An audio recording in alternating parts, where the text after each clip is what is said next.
jërë ngeen jëf yéen ñi safoo site internet bi di Buzz Actu 221 nuyu nañ leen bu baax jaajëfal leen ci kóolu tege sopp bi ak topp bi nga xamante ne rek yi nag ñu koy topp bu leen fàttee abonné di bës cloche de notification yi ngir mën a am yeneen i info. asalaamaaleykum sama gars ñi tey le dimanche 9 février 2025 dellu soit ak yéen seen actualité dafa leen lu ñuy wax round-up de l'actualité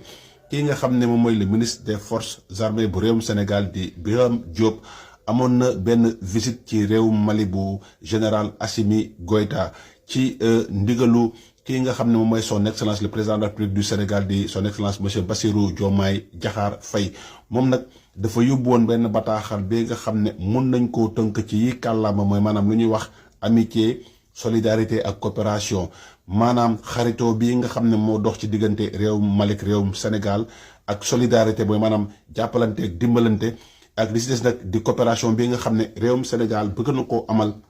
ak réewum Mali ci jàmmarloo bii nga xam ne mu ngi koy jàmmarloo ci lu ñuy wax xeexum terrorisme bi xam ngeen ne semaine bi ñu génn am nawaat na benn song bu métti bi nga xam ne réew Mali dundati na ko mu nekk benn convoi bi nga xam ne pourtant faama yi ak miliciens Wagner yi ñu ngi ko doon aar waaye teewul lu mot 35 civils ñàkk nañ ci seen bakken te yàgg naa leen wax ne leen xeexum terrorisme nekkul xeex bu yomb ndéem sax ñi nga xam ne ñooy waa AS ak seeni njiit ñu ngi def seen kéem kattan ndaxte Assimi Goïta yàggul dara rek yokkat na lépp li nga xam ne dafay jëm ci wàllum moyen militaire lépp li nga xam ne soldats yi soxla nañ ko ci jumtukaay xarala ci ngànnaay ci munition yépp mu ngi koy amal waaye guerrum terrorisme wala jàmmarloog terroriste yi moo nekk li nga xam ne lu jafe la ndaxte ñoom dañuy amal lu ñuy wax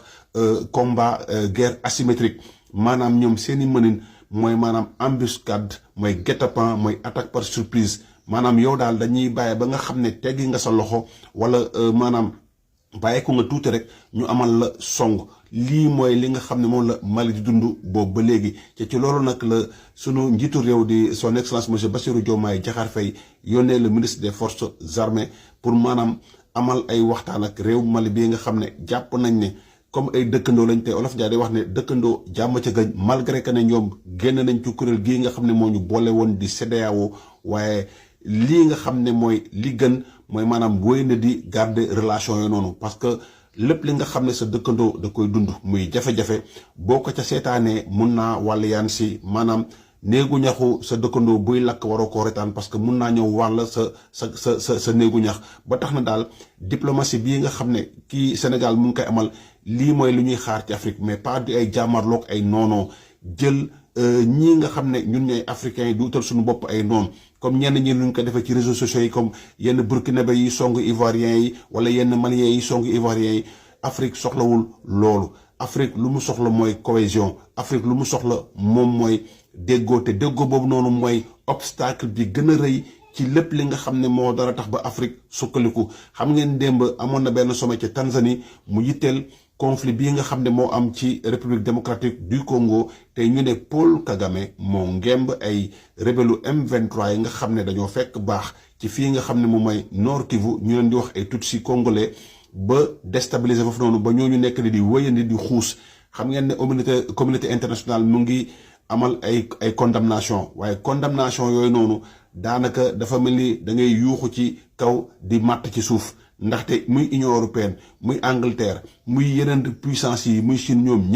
ñoom ñooy dooleel Paul Kagame muy ngemb rebelu M23 yi maanaam doole bii nga xam ne rebelu M23 yi am nañ ko te ñu jaarale ko ci Paul Kagame ak réewam lépp lu ñu soxla ci wàllum ngànnaay lépp lu ñu soxla ci wàllum jumtukaay xarala guerre nasaraan si moo leen koy yët pour maanaam pendant que africain yaa ngi reyante ñoom ñu ñëw di tibb di sëq di mëq ci lépp li nga xam ne moom mooy xeetu baax yi nga xam ne moom lañ soxla pour leen di gën a sukkali leen di gën a jëmale kanam te kon lii nga xam ne moom laa yàgg wax ne nasaraan si duñu mës a tiliman seen loxo maanaam xam nañ suñu point faible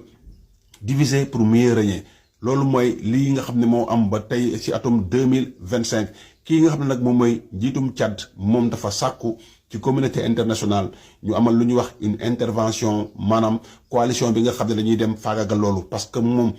gis na ne rebelle yi ay njiitu réew buy dooleel rebelle dafa nekk li nga xam ne danger la tax te moom tamit am nay rebelle yi nga xam ne ñu ngi gëtee réewum Tchad te bu fekkee nag ku nekk nag da ngay jéem a faagagal sa njiitum réew parce que déggoo moom parce que am na la nga soxla ci moom lii mooy le mal de l'Afrique